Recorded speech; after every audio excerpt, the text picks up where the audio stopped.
and we're very happy to host Professor Federico Romero from EUI, the European University Institute in Florence, where Federico is Professor of Post-War European Cooperation and Integration. Did I say that right? Yeah, and something else.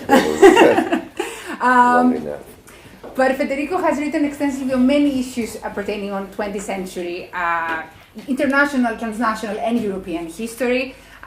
He wrote a book on the Cold War in Italian called Storia della Guerra Fredda, L'ultimo conflitto per l'Europa, which Arnie Wester told me once that it's the best book on Europe and the Cold War. So that was a high praise. You said that to me too. I know, because he told me like 10 times. But really, truthfully, it's a great book, and it's one of the many things that Federico has worked on. Currently, he's working on an ERC project on the socialist regimes facing pan-European cooperation in the 1970s. And also, I just saw that you are also a part of an edited volume on the oil shock of 73 and its legacies. Yeah. So hopefully that will true. come up this year, and anytime. you can tell us more about it, hopefully either part of your talk or afterwards. But today, is it about the place of Europe within late Cold War rise of globalization? Federico will talk about 45 to 50 minutes, and then I'll open the floor for questions and answers. Yeah, is that okay? Great. Thank you so much for coming. Well, thanks a lot. Thanks a lot for inviting me here. So what I'm submitting to you today is a reflection really on the last 2 decades of the Cold War and a bit after '89 as well. That is on the simultaneous decline of the Cold War and the rise of a more globalized and unfettered capitalism. So it's an attempt to understand the entanglements within these two processes, but also their separate dynamics. The aim, if you want, is to test concept, discussing research question with which we can address the last 40 years. And in particular, I would say how the changing shape of capitalism is transforming its relationship with democracy in a way that seems to me ever more fraught, especially in Europe. And that's the final point that I will discuss with you. You probably know that many historians are trying to make sense of what changed and did not change in the 1970s, seen as a moment of transition. In particular, whether we should still think of, in terms of a bipolar Cold War in the 70s and 80s, or to use the formulas in Daniel Sargent's recent book, Superpower and Transform, think instead of the end of the post-war order and the dawning of an entirely new era defined by, he says, flourishing globalization. My suggestion, so, is to visualize two substantially different historical processes, Cold War on the one hand, globalizing capitalism on the other, each one sufficiently dominant to define its own era in many ways. They are partially overlapping. They were partially overlapping. Several of their features were intertwined, and there was also a sort of causal relationship of change in a way, and yet they seem to me to be fundamentally different in their dynamics, and obviously they grow increasingly separate and independent as the Cold War ends. Cold War students are quite familiar at this point with one vector of change. That is, how the renewed dynamism of the capitalist economy after its mid-1970s crisis, or so-called crisis, particularly the incipient globalization of production and consumption in a cycle of rapid technological change, was a key factor in the decline and eventually the demise of Soviet socialism, because it emphasized the latter's inability to change and adapt, because it isolated it in an increasingly secluded and stagnant sphere, because it made clear that the Cold War still survived as geopolitical rivalry by the late 70s or early 80s, but it was finished as a systemic challenge. The West at that point no longer feared communism as a systemic, ideologically attractive alternative. And even the Soviet leadership, we know by 1980 for sure, was well aware of a vital need for reform if the USSR was to sustain the confrontation to the West, or even just to survive. You're also familiar, I suppose, with the different interpretation of this process, with historians like John Gaddis insisting on the coercing effects of Reagan's search for strength, superior strength, while others, I'm thinking of Wilfred Groth, of Jussi Animaki, myself, see detente as a subtle but more effective factor in the erosion of the stability of Soviet societies. But there is little disagreement on the vanishing of socialist challenge to Western capitalism and on its blowback effect for the socialist elites. We certainly need a deeper analysis of the ways in which the socialist elites in the Soviet Union, in the other countries of the Soviet bloc, actually saw their options and predicaments through the 70s and the 80s. What they understood of globalization, of European integration, how they planned to use it or just cope with it. And this is exactly what we are trying to explore in this project in Florence called Pan-Euro, 1970s, which Irene just mentioned. But in any case, even though there is still a lot to study about the socialist bloc reactions to these processes, there is little doubt that Western globalization encircled and suffocated socialist prospects.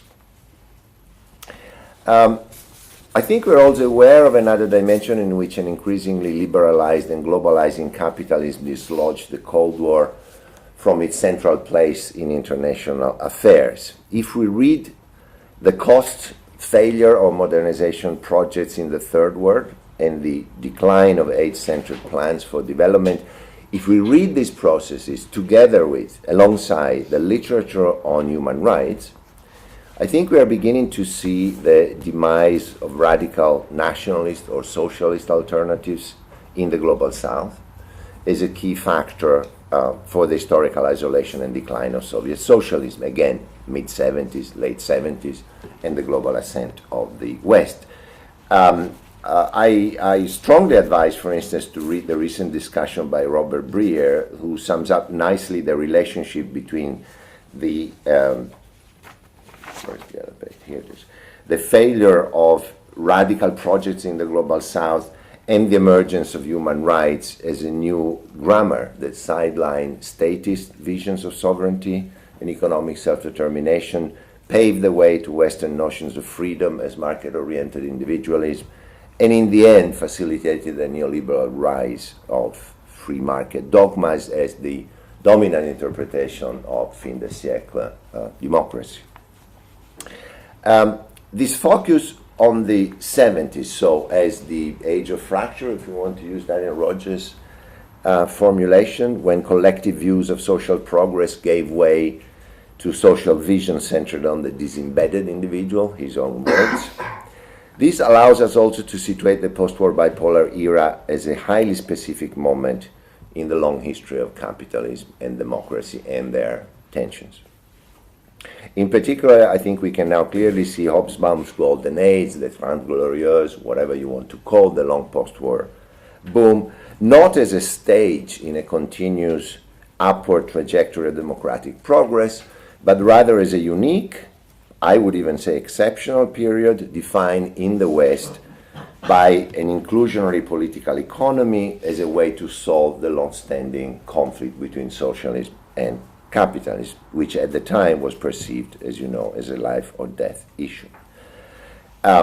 In the post-war era, prodded by a most unusual convergence of Christian democratic and social democratic cultures, linked together by Cold War politics, in a way illuminated by the global icon of the New Deal, the West pursued social inclusion via full employment policies, democratized consumption, welfare states that promoted or supported at least upward mobility and a substantial redistribution of resources.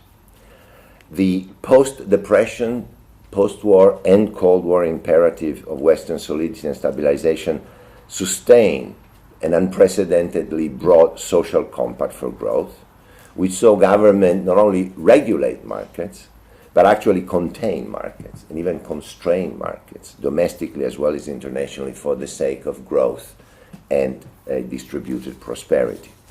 This was a very peculiar post-war and early Cold War political economy, which clearly frayed by the 1970s and rapidly unraveled in the last quarter of the century, as the emphasis shifted from social inclusion and democratic representation of corporatist interest to individual rights, from market containment by the states to market liberalization and market expansion at the expense of state control, from societal stability and economic security to capitalism, dynamism, and change, from Keynesian demand management to supply-side reforms. And I think that the semantic shift of this term, reform, is one of the most revealing aspects. Now, reform beginning in the 80s and most clearly in the following decades, totally lost its historical meaning, which from the late 19th century meant restraining capitalism for the sake of social goals, whether in socialist lexicon or in sort of progressive Christian lexicon. That's what reform meant. It acquired instead the current meaning of liberating capital from societal restraints, which is the way in which we use reform nowadays, in the Eurozone in particular, but elsewhere. To quote from one, I think, very sharp critic of this process, Wolfgang Streeck, after decades of organized regulation, capitalism was, in the 70s, reformed with a dash, that is to say, reconstituted, restored, as the fundamental transformative energy increasingly free from the society it is embedded in. And I think we are beginning to see the trajectory of this process rather clearly, not so much in each domestic setting, but certainly in the international level. The historical accounts we have of the transition from a Keynesian to a neoliberal international economic regime vary on many details, but they share 2 points. First, an emphasis of the 1971-1979 period as the key phase of transition, and second, a focus on monetary issues, partly because those are easy to research. They were decided in fairly small committees. You get the archives of one or the other central bank, Bob's your uncle. But also because monetary issues were seen and are still seen as the engine of the entire transition. As the Bretton Woods system came under strain already in the late 60s, a few pillars of the post-war order began to go wobbly or to be openly contested. That is, for decades after World War II, there were tight limits on capital mobility. These limits insulated governments from international market pressures, and these insulations allowed national governments to pursue policies that reflected domestic democratic pressures and share societal goals. John Ruggie defined this system as embedded liberalism, that is, liberalism embedded in social goals as well. Over time, though, increased trade multiplied international capital mobility to such an extent as to make the Bretton Woods system less and less manageable. And when the moment of crisis came between 1968 and 1971, the US saw its competitiveness diminishing and eventually responded with a nationalist rather than a systemic choice. It first suspended the convertibility of dollar into gold, which was the keystone of the system, and then allowed the failure of international negotiations to basically doom any attempt at reestablishing a managed system of international monetary governance.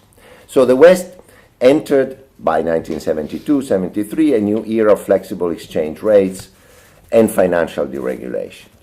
Daniel Sargent writes that the US at that point began to cede the responsibility for managing the world economic order not to foreign nation states, of course, but to integrating markets.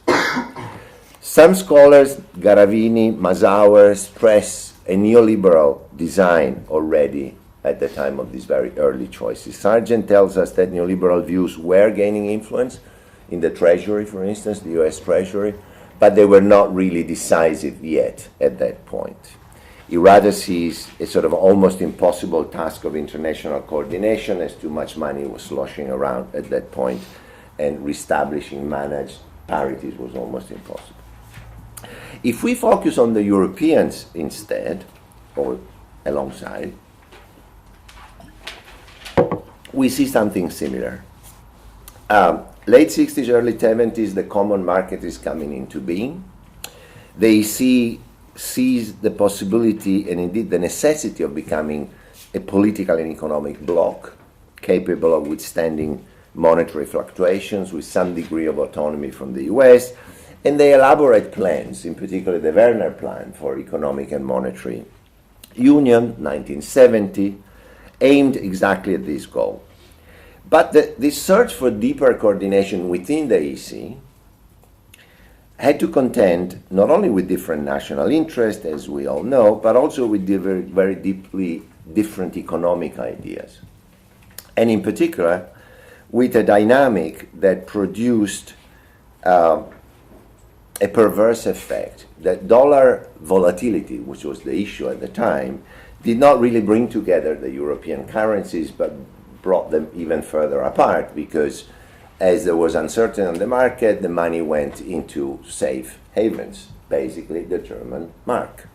So the franc, the French franc, the Italian lira, the pound, etc., were even more weakened by dollar volatility than they would have been independent. So the tension between European currencies was deepened rather than tempered by global imbalances. Inflationary pressures rose exponentially with the oil shock, and at that point the option of floating currencies emerged almost by default. There were US designs for these liberalizations, but perhaps even more important was Germany's decisions to go for floating currencies. Germany had a good West Germany at that point, of course, had a very good record of fiscal discipline and consumer restraint. It has a huge ability to export, and so they chose currency fluctuations as the least dangerous way to absorb inflationary pressures.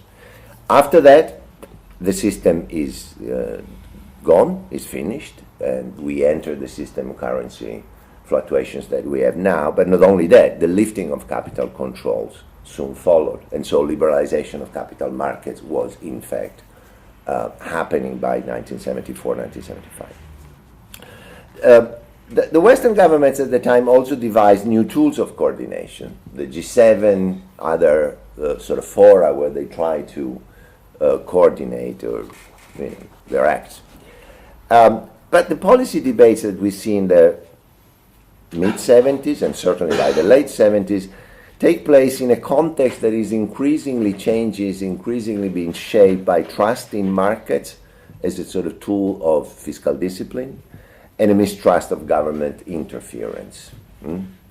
Keynesian assumptions are very rapidly being replaced by an emerging free market orthodoxy, with increasing clout not only in the US administrations, but within Europe and within the European community in many ways. You might know that proposals for a more equitable new international economic order by the Third World G77 forum were rejected outright by the West, often with the emerging human rights language that linked individual freedom from oppressive states to market-based notions of economic freedom. And the G7, established in 1975, also saw a decisive shift away from the primacy of full employment as the main goal of economic policy making to that of monetary and fiscal stability. The deficit economies, which at the time were Italy and the UK, had to bow to the notion that domestic fiscal policy was to adapt to international capital pressures rather than vice versa, as it had happened in the previous 30 years. So budgetary discipline, anti-inflation priorities advocated by the US and most consistently by West Germany won out over any alternative option of, say, the coordinated adjustment to external imbalances by debtors and creditors as well. Here, the solution was simple. The debtors had to adjust, whatever the social cost, while surplus countries would dictate the terms of financial assistance when there was any, but did not contribute to demand expansion via what at the time was called reflation. when even France, by 1978, came down in a very decisive manner for anti-inflationary fiscal discipline with Raymond Barre as prime minister, the path was open to a further crucial step, which was the emergence of the European monetary system, not the currency union that we had later, the monetary system, which is a system of trying to coordinate currencies within the community. The book by Emmanuel Morland-Rouault, I think, has shown very clearly how the fiscal discipline priority had by then become culturally hegemonic throughout Europe's economic and, to a certain extent, even political elites. In no small measure, this was due to the successful performance of the German economy throughout the 70s, and more specifically to the Bundesbank ability to stick to a purely anti-inflationary policy in view of its independence and its specific mandate. And European central banks, the network of economies that revolved around them, became ever more similar to the Bundesbank in their way of thinking. And they had a primary role in fostering a European monetary system pivoted on the criteria of budgetary discipline, anti-inflationary priority, all the arrangement that would later evolve in the currency union, in the euro as we know it now. Eventually, stubborn inflationary trends, which were reinforced by the second oil shock at the beginning of 1979, forced a drastic intensification of stabilization measures. At the G7 of 1979 in Tokyo, Helmut Schmidt and Margaret Thatcher argued for the pursuit of deflationary goals by market-induced price mechanism. And eventually, even the US opted for a very sharp tightening of its money with the very harsh but symbolically important jacking up of interest rates in 1979 to break inflation, a moment which is seen by almost every analyst and historian as the moment that really spelled the funeral of international Keynesianism once and for all. So, by the end of the 1970s, 1979, the economic policy consensus in the West had been revolutionized. The shift away from post-war social capitalism, if we want to use this term, to the neoliberalism that came to dominate at the end of the century was well underway. And several factors contributed to it. The previous expansion of social commitments by national governments had reached proportions that could no longer be easily financed. And even more important, the response to these new limits was now driven by a new trust in market mechanisms rather than in political ones. Market mechanism had been restrained, as I said, in the post-war period due to democratic pressures for higher wages, full employment, etc. Pressures that in the post-war period had been accommodated by the elites within a sort of shared ideology of growth, elites that were at the time primarily concerned with the idea that the Cold War rationale, or if you want, the fear of the communist challenge, required solidity, stability, cohesion, a robust domestic consensus. But those restraints no longer operated in the 70s. They ceased to operate in the 70s, really. If you follow the discussion throughout among policymakers in the 70s, Western policymakers, you no longer find any serious concern for a communist systemic challenge. A communist threat, so-called, here and there in a few countries, yes, but a communist systemic challenge, an ideological challenge to capitalism has simply evaporated after 1968, if not before it. The Cold War was at the time going global, as we know, but it was seen as a geopolitical occasion and a military test, not longer an ideological or societal one. As a struggle between social and economic models, I think we can say quite safely that the Cold War by the early 70s was finished.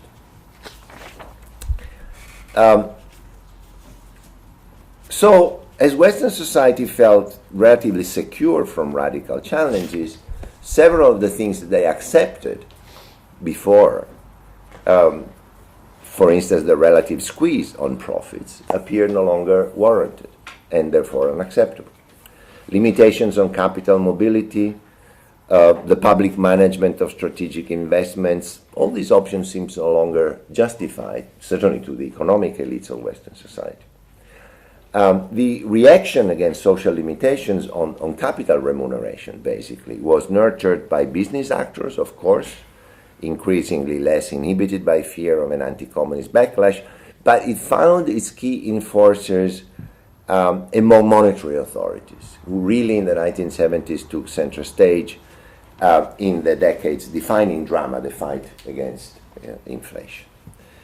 So we have increasingly independent central banks that become the engineers of this new policy of domestic adjustments to international capital markets in an inversion of policy priorities vis-a-vis the early period of the Cold War.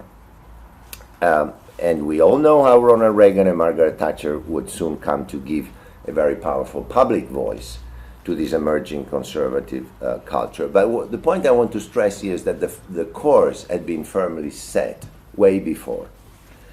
Floating exchange rates, deregulation of global capital markets, the new prominence of domestic price stability, fiscal austerity, which mean, after all, capital accumulation over wage growth as a key priority.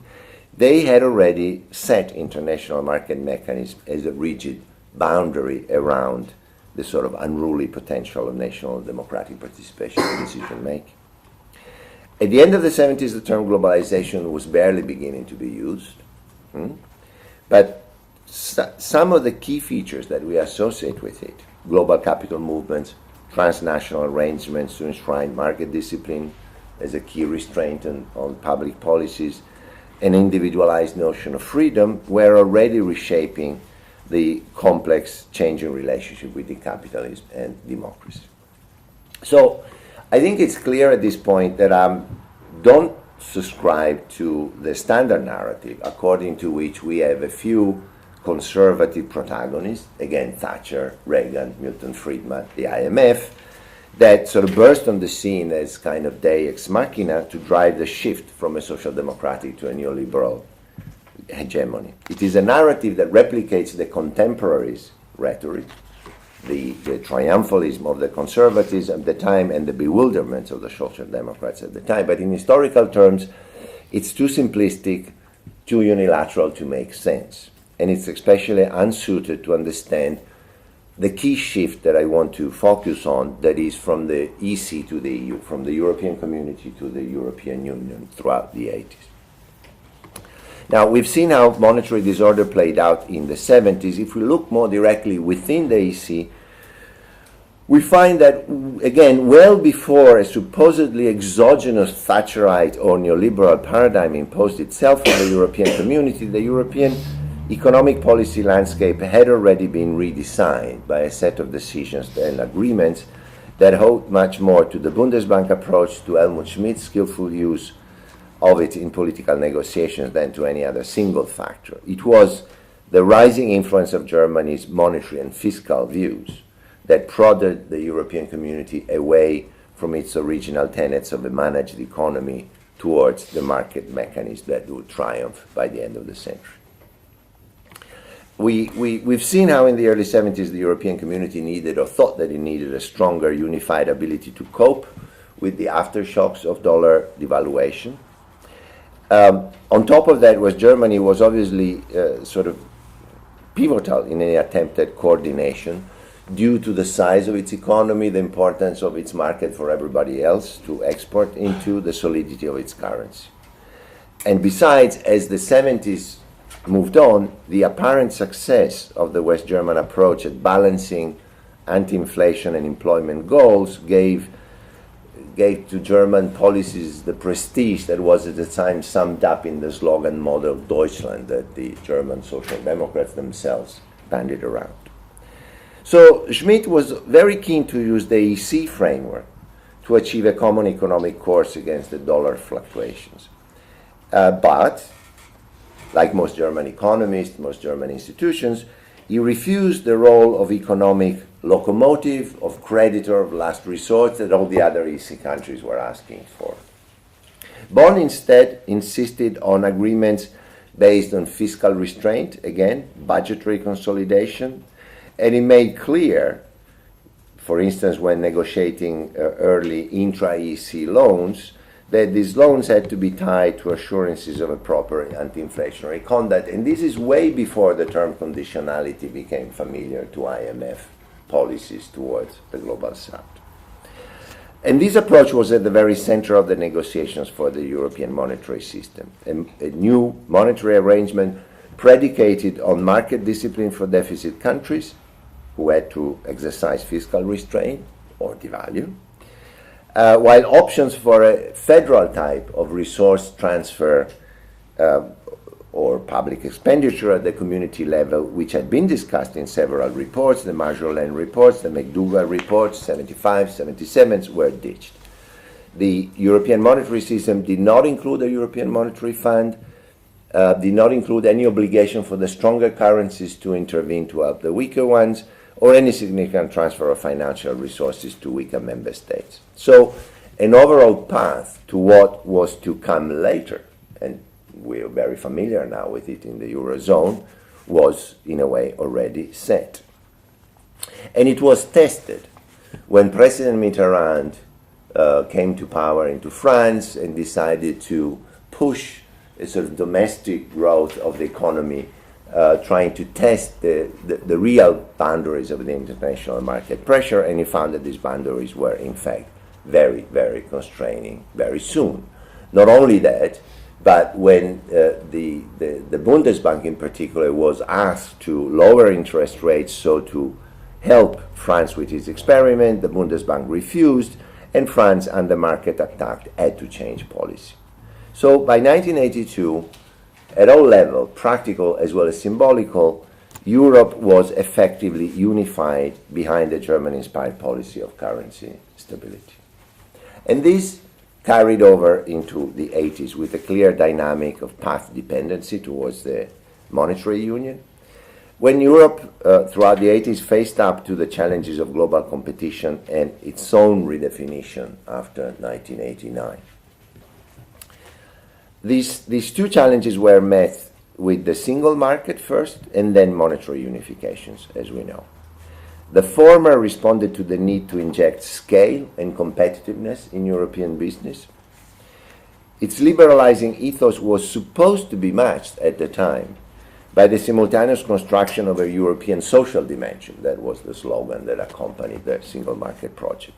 So a competitive economy, larger, big competitive economy with Europeanized social protections.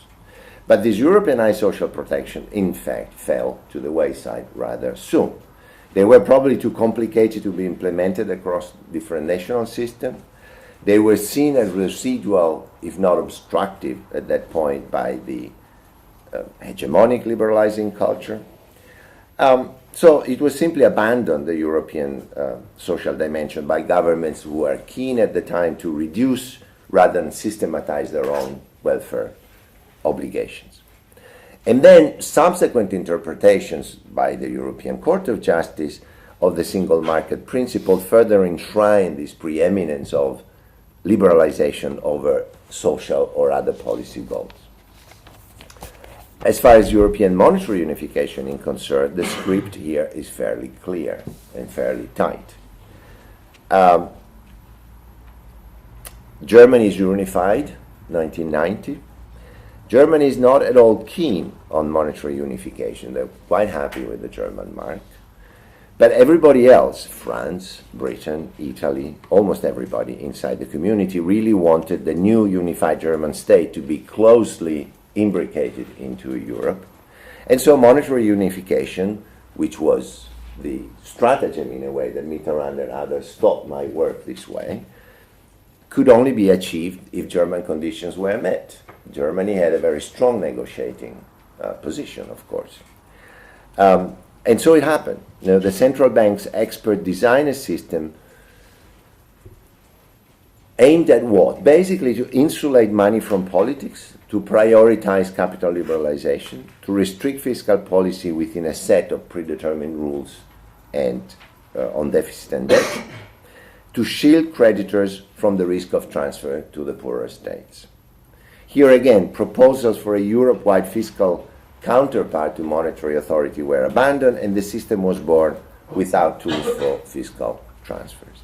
So what we have is a very composite process of change that combined neoliberal influences with ordo-liberal culture, the key German economic culture, unequal national goals with the alluring image of a larger European institutional space. And all these combined factors of change in the end created a mechanism that transferred key decisions on resources and policy goals from the elected bodies to the market, from democratic deliberation to legal rules, I would stress that, rules that are then interpreted and enforced by expert technical bodies, the European Central Bank, the European Court of Justice, the Commission itself.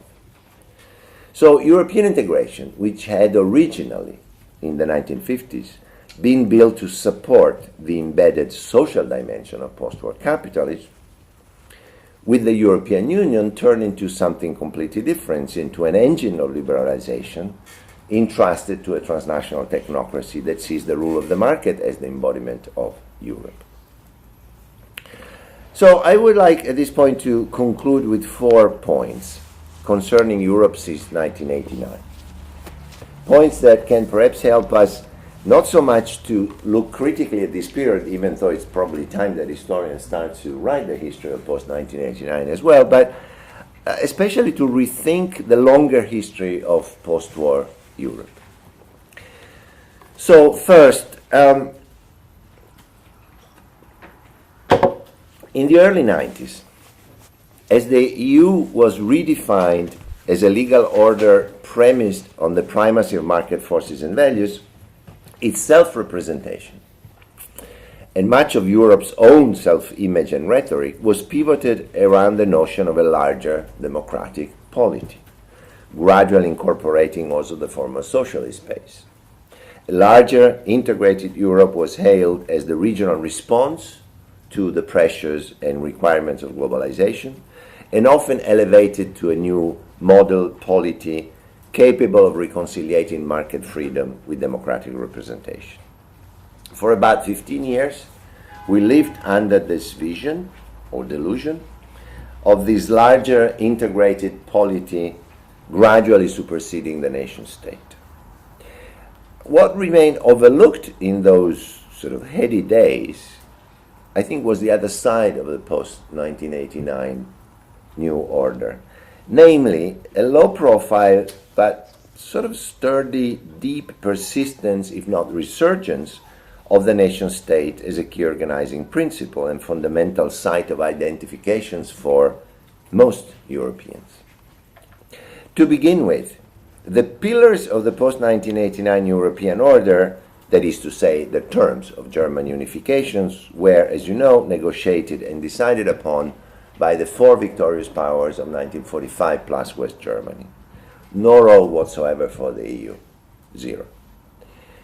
Moreover, the very fact that German unification was widely felt as an obvious, natural transformation, a sort of supreme right, it would have been unjust to dispute, impossible to contest, speaks volume, it seems to me, about the symbolical supremacy of national identity, even at the moment of the highest rhetoric about European integration.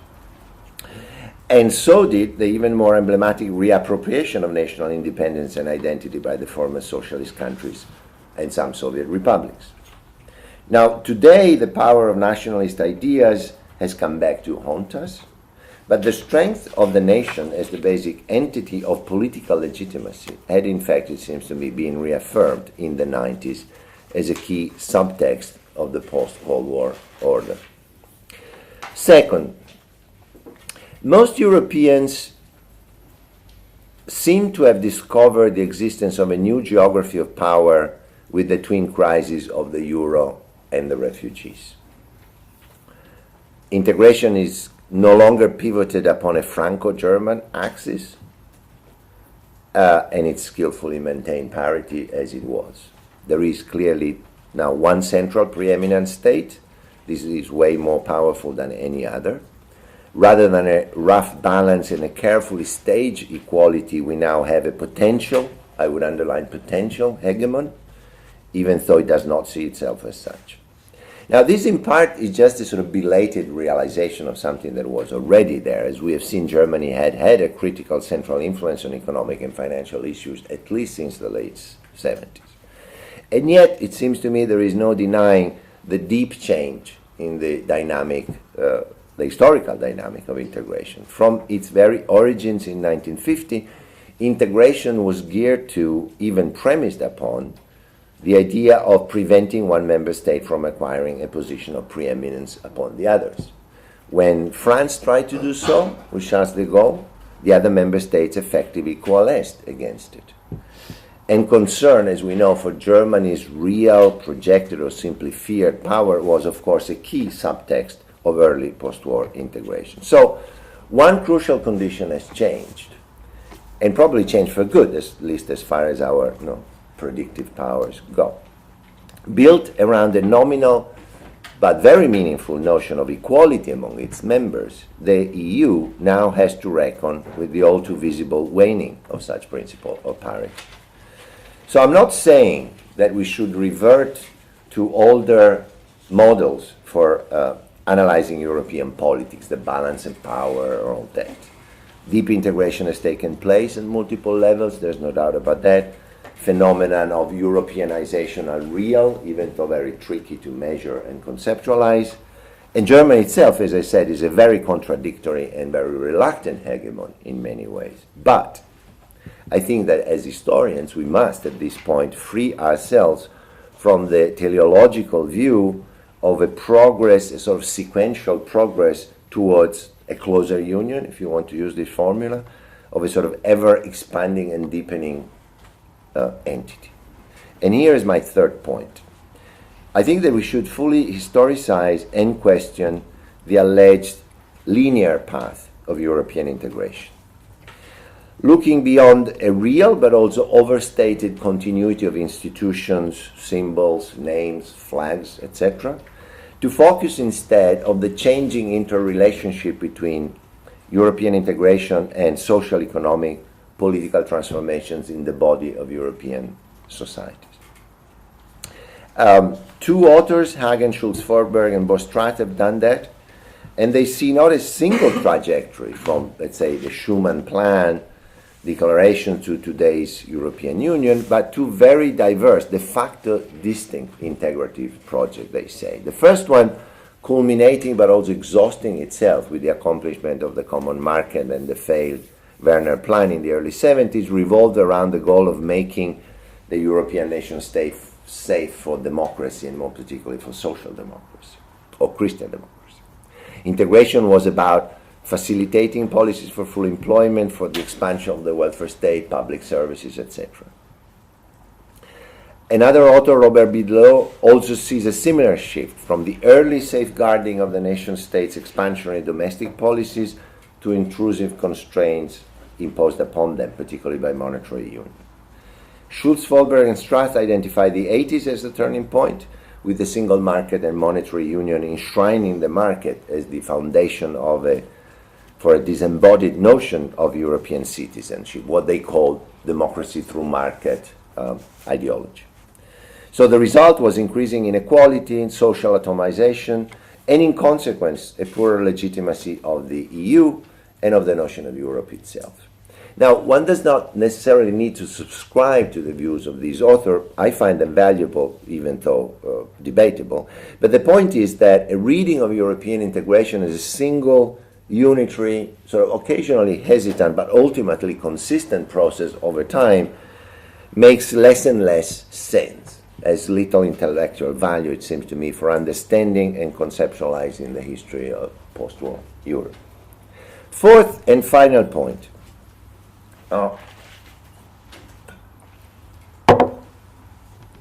Today, we see even too clearly how the new imbalances within the EU nourish national forms of identification and resuscitate deep-rooted national stereotypes. In particular, they feed those movements who claim that the workings of the EU expropriate citizens and states of the possibility to determine or even influence their own future.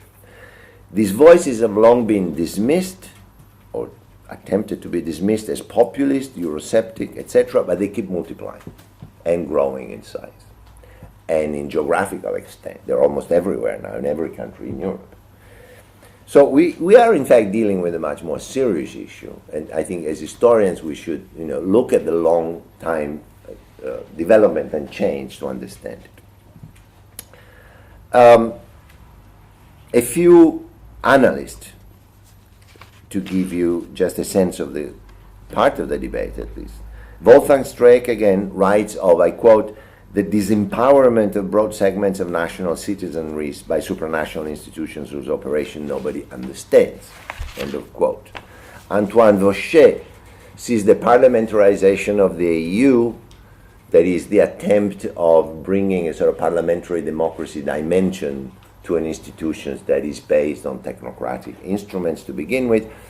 Vauchet sees this parliamentarization of the EU as a failed project that has given us, I quote, a Potemkin democracy, while independent bodies based on experts, again, central bank, court of justice, commission, do actually shape and govern the market. Wendy Brown sees an even broader hollowing out of liberal democracy, not only in Europe but in the States as well, by neoliberal rationality that disseminates the model of the market to all domain and activities. And she writes, the guarantee of equality through the rule of law and participation in popular sovereignty is replaced with a market formulation of winners and losers. And I think this is indeed the most crucial issue of historical analysis, that the history and theory of European integration has long suppressed. That is, who are the winners and the losers? Who were the winners and the losers of European integration? Narratives of integration, not only the sort of popular narratives or media narrative, but even historical narratives, not only told us that everybody gained out of it, and that the few were temporarily displaced were more than compensated by faster growth and occasionally some clever redistributive mechanism in agriculture, in steel, etc.